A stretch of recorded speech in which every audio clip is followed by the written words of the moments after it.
नमस्कार, मैं doctor Meenakshi Verma, MD obstetrics and gynaecology, director of Meenakshi hospital Bhopal. I have been your friend, philosopher and guide for the past 45 years in this city of Bhopal. आज मैं आपके साथ एक ऐसा टॉपिक डिस्कस करना चाहूँगी जिसके बारे में अब लोगों को काफ़ी नॉलेज भी हो गई है, समझ भी हो गई है और जानना भी चाहते हैं. और ये है टॉपिक एक्टोपिक प्रेगनेंसी का. पहले तो हम ये जानें कि एक्टोपिक का मतलब क्या है. एक्टोपिक वर्ड का मतलब ये होता है कि अपनी जगह से बाहर या दूर. प्रेगनेंसी की नॉर्मल जगह है यूट्रस, बच्चेदानी. गर्भाशय के अंदर प्रेगनेंसी नॉर्मली होनी चाहिए. जब कभी प्रेगनेंसी गर्भाशय के बाहर डेवलप होने लगती है तो उसको एक्टोपिक प्रेगनेंसी कहते हैं. 97% केसेस में ये प्रेगनेंसी ट्यूब्स में होती है. आप लोगों को एनाटॉमी का इतना आइडिया तो नहीं होगा, तो मैंने अपने साथ में एक छोटा सा ये मॉडल लेके आई हूँ. इससे आपको ये समझ में आएगा कि कैसे एक्टोपिक प्रेगनेंसी कहाँ और कैसे होती है. ये है यूट्रस या बच्चेदानी. इसके दो पोर्शंस हैं. एक ही उसका बॉडी ऑफ यूट्रस बोलते हैं जहाँ बच्चा रहता है, और ये नीचे का पोर्शन है जिसको हम सर्विक्स कहते हैं, और ये वजाइना का पोर्शन है. ये दोनों तरफ एक पतली पतली ट्यूब्स होती हैं जो कि जिनका एंड ऐसा बेल्ट शेपेड एंड रहता है, और ये दोनों तरफ एक एक ओवरी या अंडेदानी है जहाँ से ये ट्यूब्स अंडे को पकड़ के और यहाँ तक ले जाती हैं. नॉर्मली प्रेगनेंसी यहाँ होती है, एक्टोपिक्स में यहाँ से बाहर है. 97% केसेस में it is in the tubes. ये जो पतली पतली ट्यूब्स आप देख रहे हैं इनमें ये एक्टोपिक का ही स्पेसिमेन है ये.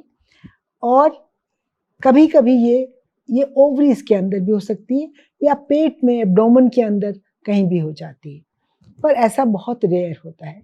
इसीलिए एक्टोपिक कभी कभी it is exchanged with the word tubal pregnancy. जब हम एक्टोपिक कहते हैं और ट्यूबल कहते हैं वो एक ही जैसी चीज़ है. नॉर्मली अब एक्टोपिक को समझने के लिए हमें पहले ये समझना पड़ेगा कि कैसे नॉर्मल कंसेप्शन कैसे होता है. नॉर्मल कंसेप्शन में ये देखिए, आप देख रहे हैं कि ओवरीज हैं जो कि अंडे बनाती हैं. हर महीने एक अंडा यहाँ से रिलीज होता है, और ये ट्यूब्स हैं इस अंडे को पकड़ लेती हैं, और इसको पकड़ के ये यहाँ से ट्रैवल करता है. इनके कॉन्ट्रैक्शंस होते रहते हैं तो अंडा यहाँ तक ट्रैवल करता है. यहाँ तक जब पहुँच जाता है तो नीचे से ये वजाइना है, यहाँ से स्पर्म्स आते हैं. ये स्पर्म्स यूट्रस के अंदर घुस जाते हैं, यहाँ से अंदर चले जाते हैं, यहाँ पर पहुँचते हैं यूट्रस के अंदर, और फिर ये जो छेद है जहाँ से ट्यूब्स आ रही हैं इनसे होते हुए ट्यूब में पहुँच जाते हैं.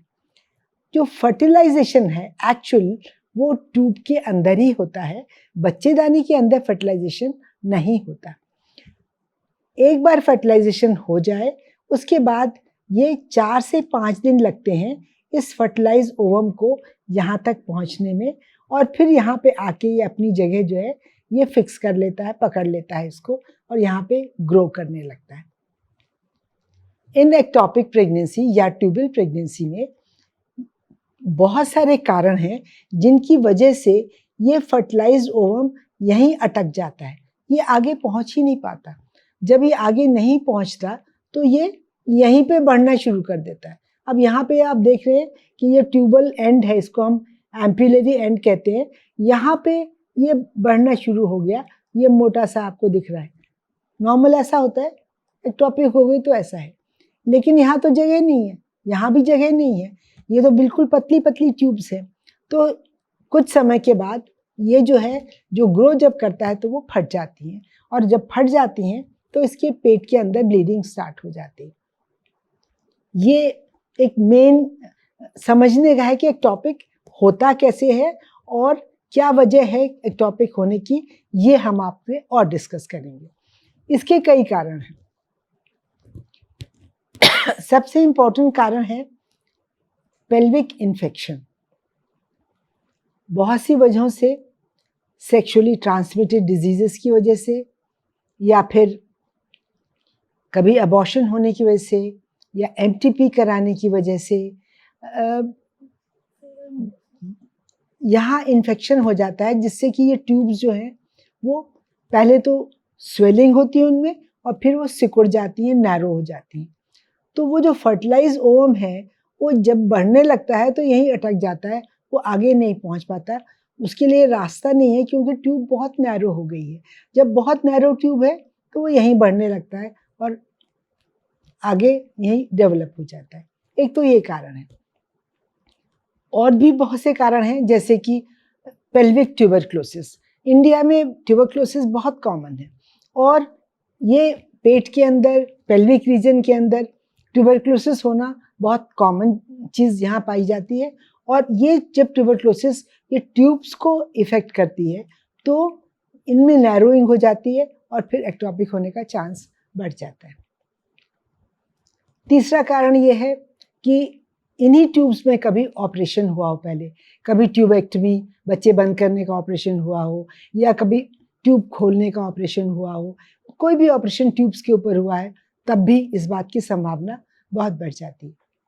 और भी कारण हैं, जैसे कि पेट में कभी कोई ऑपरेशन हुआ, किसी लड़की का 15 साल की उम्र में अपेंडिक्स बर्स्ट हो गया, उसकी वजह से सारे में इन्फेक्शन हो गया, और ये भी साथ ही साथ सब कुछ लपेट में आ गया, तो ये इन्फेक्शन की वजह से वो बंद हो गया। या कोई इंटेस्टाइन ऑब्स्ट्रक्शन हो गया, या कोई ट्यूमर का ऑपरेशन हुआ, किसी भी वजह से ये ट्यूब्स जो हैं वो बंद हो सकती हैं। कभी कभी एज ज़्यादा होने की वजह से भी ऐसा होता है कि जो फर्टिलाइज्ड ओवम है वो बहुत ज़्यादा हेल्दी नहीं होता, और वो ज़्यादा आगे नहीं जा पाता और यहीं चलने लगता है। आर्टिफिशियल जो मेथड्स हैं, जैसे टेस्ट ट्यूब बेबीज़ वगैरह, उसमें भी जब इम्प्लांटेशन अंदर करते हैं, उसमें भी इस बात की संभावना रहती है अंदर चला जाए इनके अंदर। तो बहुत सारे कारण हैं। कभी कभी कोई कारण समझ में नहीं आता कि क्यों हो गया, और फिर भी हो जाता है। अब हम कैसे जानें कि एक्टोपिक किसी को है? सिम्टम्स क्या हैं एक्टोपिक के? एक्टोपिक के सिम्टम, जो सबसे इम्पॉर्टेंट सिम्टम है, वो पेट में दर्द होना। किसी भी महिला जो कि चाइल्ड बेयरिंग एज ग्रुप में है, अगर और सेक्सुअली एक्टिव है, अगर उसने पीरियड मिस किया है और उसको तेज दर्द हो रहा है एब्डोमेन में, नीचे लोअर एब्डोमेन में, तो पहली चीज दिमाग में ये आनी चाहिए कि इसको कहीं एक्टोपिक प्रेगनेंसी तो नहीं है, क्योंकि पेन और सिवियर पेन लोअर एब्डोमेन में along with a positive pregnancy test is almost, you can say कि it can be ectopic only। हालांकि इस तरह के सिम्टम अबॉर्शन जब होने लगता है तब भी होते हैं, लेकिन हम बहुत जल्दी अल्ट्रासाउंड एग्जामिनेशन से ये पता कर लेते हैं कि ये एक्टोपिक है या नहीं है।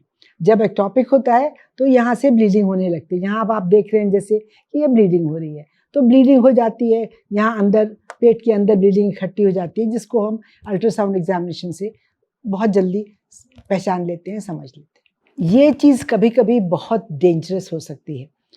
एक्टोपिक प्रेगनेंसी में कभी कभी पेशेंट ना सिर्फ पेन होता है, उनको बहुत ज़ोर से चक्कर आता है, आंखों के आगे अंधेरा आ जाता है, कभी कभी बेहोश होके गिर जाते हैं। और कभी बहुत से कंडीशंस में ऐसा होता है कि जब पेशेंट्स को हॉस्पिटल लाते हैं तो उनका पल्स, ब्लड प्रेशर कुछ भी नहीं मिलता, इतनी ज़्यादा ब्लीडिंग अंदर हो चुकी होती है कि वो शॉक्ड स्टेट में होते हैं। And it is a very very dangerous state, और इमीडिएटली ऑपरेट करके जब तक उसको निकाला नहीं जाता तब तक उनको बचाने का अपने पास और कोई रास्ता नहीं। बहुत दफ़े ऐसा होता है कि डॉक्टर्स देखते हैं, उनको बताते हैं कि ये आपकी एक्टोपिक प्रेगनेंसी है और आपको ऑपरेशन की ज़रूरत पड़ेगी, आपको एडमिट होना चाहिए, लेकिन पेशेंट्स विश्वास नहीं करते, ना उनके घर वाले विश्वास करते हैं। उन्हें ऐसा लगता ही नहीं कि ऐसा कैसे, अभी तो सब ठीक ठाक थे, अभी तो आए थे, अभी कैसे ऑपरेशन एकदम एडवाइस कर रहे हैं। तो बिना उनकी बात माने डॉक्टर की, कोई कोई बहाने बना के एडमिट नहीं होते हैं, घर चले जाते हैं, और कभी कभी बहुत गंभीर परिणाम उसके भुगतने पड़ते हैं। एक्टोपिक का रूल है कि जैसे ही डायग्नोज हो जाए उसको, पेशेंट को तो एडमिट हॉस्पिटल में होना ही चाहिए। बहुत तरीके हैं ट्रीटमेंट के, कैसे ट्रीटमेंट होता है। ट्रीटमेंट कुछ में तो एक जिसको हम कंजर्वेटिव ट्रीटमेंट कहते हैं, स्पॉन्टेनियस रेजोल्यूशन कहते हैं, कि थोड़ा बहुत पेन हुआ, अपने आप एक ट्यूबल एबॉर्शन हो गया और अपने आप पेशेंट ठीक हो गया, कुछ हुआ ही नहीं उसके बाद, ना तो ठीक तरह से डायग्नोसिस कंफर्म हो पाई और ना ही हम कोई और ट्रीटमेंट करते हैं, ठीक होके पेशेंट घर चले जाते हैं।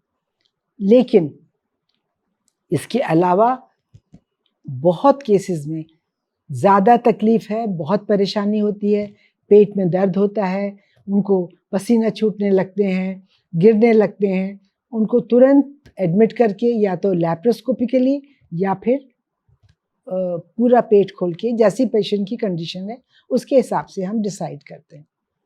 आजकल एक और मेथड भी आ गया है जिसको हम मेडिकल ट्रीटमेंट कहते हैं, मेथोट्रेक्सेट से। मेथोट्रेक्सेट टैबलेट्स या इंजेक्शन फॉर्म में देते हैं और इस इंजेक्शन से वो ये जो अंदर की प्रेगनेंसी है वो धीरे धीरे अपने आप जैसे कि श्रिवल अप हो जाती है, मर जाती है वो। और फिर लेकिन ऐसे केसेस में भी बहुत केयरफुली उनको ऑब्जर्व करना पड़ता है, हॉस्पिटल में रखना पड़ता है और कभी कभी वो सक्सेसफुल भी नहीं होता और फिर भी ऑपरेट करना पड़ता है।